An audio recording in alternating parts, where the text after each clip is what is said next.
பாருங்கள் இந்த Sony projector நம்ம இப்போ கனெக்ட் பண்ணியிருக்கோம். அதோட சரியாக தெரில, மங்கலாக இருக்காப்புல இருக்குது, சரியாக இமேஜ் சரியாக தெரில பாருங்கள்.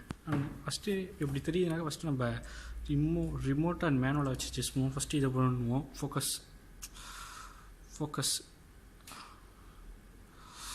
ஃபோக்கஸ் பண்ணோம். இதுதான் மேக்ஸிமம். சரி, அது ஜூம் இன்னு ஜூம் அவுட்டு, ஜூம் அவுட்டு. இந்த இது வந்து இங்கே இருக்குது, ஃபோக்கஸ் அண்ட் ஜூம் பட்டன். இது நம்ம இமேஜ் வேணால் பெருசாக்கிக்கலாம், சின்னதாக்கிக்கலாம். அதே மாதிரி இமேஜ் வேணாக்க அட்ஜஸ்ட் பண்ணிக்கலாம், ஃபோக்கஸ் பண்ணலாம். அதில் இதெல்லாம் கரெக்டாக இருக்குது. இது கரெக்டாக இருக்குதுன்னு வச்சுக்கோங்களேன். இதெல்லாம் கரெக்டாக இருக்குது. ஏன் இந்த ஜூம் வந்து இதில் சின்னதாக இருக்குன்னு வச்சுக்கோங்க, இந்த ஸ்க்ரீன் பூரா வரலன்னு வச்சுக்கோங்களேன். அது ஒரு ரேஞ்ச் இருக்குது, 3 மீட்டர் டு 4 மீட்டரு. இந்த ரேஞ்சில் வந்து போல் செட் பண்ணோம். நம்ம ஆல்ரெடி ஒரு 3 மீட்டர் 3.5 மீட்டரில் ஒரு போல் ஒன்று செட் பண்ணியிருக்கோம். இது நல்லா ஒர்க் பண்ணிகிட்ருக்கு, அதனால் அதை டெஸ்ட் பண்ண வேணாம். இந்த போலுக்கு வருவோம். இது சும்மா பேசிக்காக இப்போ இந்த ப்ரொஜெக்டர் வேலை செய்யலை, சும்மா நம்ம பார்க்கறதுக்காக இந்த ப்ரொஜெக்டரை நான் செட் பண்ணியிருக்கேன். இந்த ப்ரொஜெக்டில் இப்போ என்ன ப்ராப்ளம்னாக்கா ரிமோட்டை வச்சு யூஸ் பண்ணி பார்ப்போம். ஃபஸ்ட்டு பிக்சர் மோடு அதை சேஞ்ச் பிக்சர் மோடு அட்ஜஸ்டிங் எல்லாம் பார்ப்போம். எல்லாம் ஓகேனாக்க லேம்ப் ஹவர்ஸ் பார்ப்போம். ஒவ்வொன்றாச்சும் லேம்ப் ஹவர்ஸ் பார்த்தீங்கன்னா 2022 வந்துட்டு ப்ராப்ளம் வந்து லேம்ப் ஹவர்ஸில் தான். இப்போ லேம்ப்ஸ் லைட் ஆஃப் பண்ணாலும் இவ்வளோ தான் இந்த ப்ரொஜெக்டரோட கிளாரிட்டி இருக்குது. லேம்ப் ஹவர்ஸை பார்த்தோம்னு வச்சுக்கலாம், 2022 வந்துட்டு, அதாவது லிமிட் 2000 வச்சுக்கலாம். நம்ம ஒரு அப்ராக்சிமேட்டாக 2000 வச்சுக்கலாம். அந்த சோனி பேனாசோனி இந்த ப்ரொஜெக்ட் இருக்கலாம். ஒரு 2000 தான் நம்ம சேஞ்ச் பண்ணி பார்க்கலாம். ப்ரொஜெக்ட் சரியாக எடுக்கலை, இந்த இமேஜ் சரியாக தரலனாக்கா ப்ரொஜெக்டரை சேஞ்ச் பண்ணி பார்க்கலாம். சேஞ்ச் பண்ணி பார்த்தோம்னு வச்சுக்கோங்களேன், என்ன ஃபால்ட்டு தெரிஞ்சிடலாம். ஃபில்டரையும் க்ளீன் பண்ணி போடலாம். ஒரு 3 மந்த் 4 மந்த்து அப்படி க்ளீன் பண்ணி போடணும். நம்ம ஒரே தெரியாக நம்ம லேம்ப் கிட் மாற்றும் போது அப்படியே ஃபில்டரிங் சேஞ்ச் பண்ணி போதும். லேம்ப் கிட் பார்த்தீங்கன்னா 2022. சரிங்க, எப்படி லேம்ப் கிட்டை சேஞ்ச் பண்ணுறதுன்னு பார்ப்போம். இப்போ பார்த்தீங்கன்னா வச்சுக்கோங்க, இந்த ப்ரொஜெக்டரோட லேம்ப் கிட்டு மாற்ற போகிறோம். லேம்ப் கிட் இருந்தது ப்ரொஜெக்டர் பேக் சைட் இருக்குது. அதுக்கு முன்னாடி இந்த பவர் கேபிள், இந்த எக்ஸ்டர்னல் கேபிள் எல்லாத்தையும் அன்பிளக் பண்ணிடணும். அன்பிளக் பண்ணிவிட்டு இதான் அந்த இதை வந்து ஓப்பன் பண்ணுறோம்.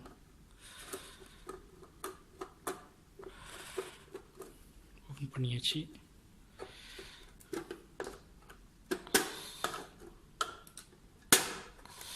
ஆச்சு. உள்ளே பார்த்தீங்கன்னா 2 ஸ்க்ரூ இருக்கும், இங்கே ஒன்று, இங்கே ஒன்று.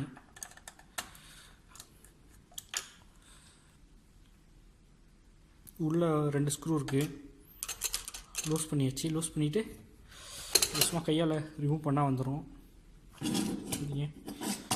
அதோட லேம்ப்பு இதுதான் ப்ரொஜெக்டரோட லேம்ப் கிட்டு. இதுதான் சில நேரத்தில் ஃபுல் ப்ரொஜெக்டரோட காஸ்ட் பார்த்திங்கன்னா ரொம்ப அதிகமாக இருக்கும். லேம்ப் கிட் ரொம்ப சீப்பாக தான் இருக்கும்.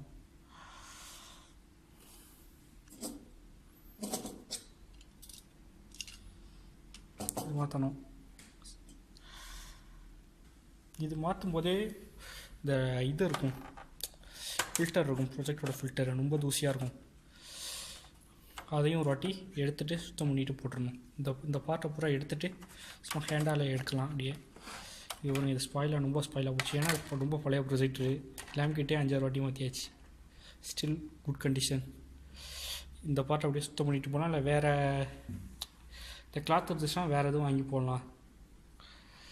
இது வாங்கி போடலாம். இது ரொம்ப டர்ட்டியாக இருக்குது பாருங்கள். இந்த பார்ட்டை எல்லாத்தையும் க்ளீன் பண்ணிவிட்டு சுத்தம் பண்ணி போட்டால் நல்லாயிருக்கும்.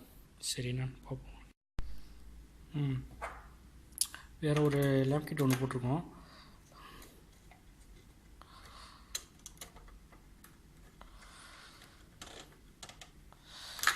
போட்டாச்சு.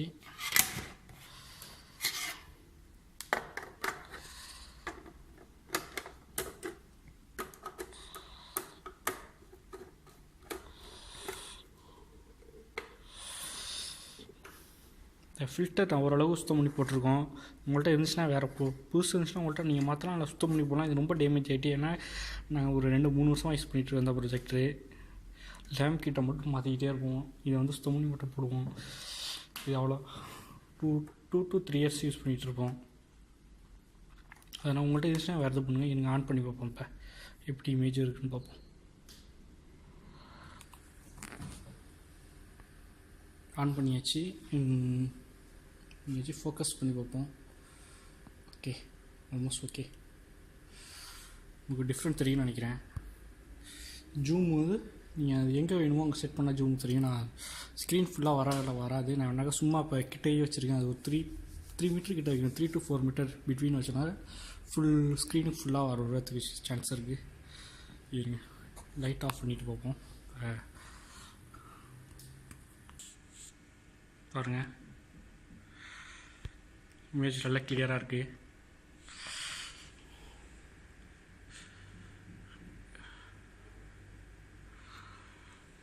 ஓகேவா? அதுக்கப்புறம் மெனுவில் போய்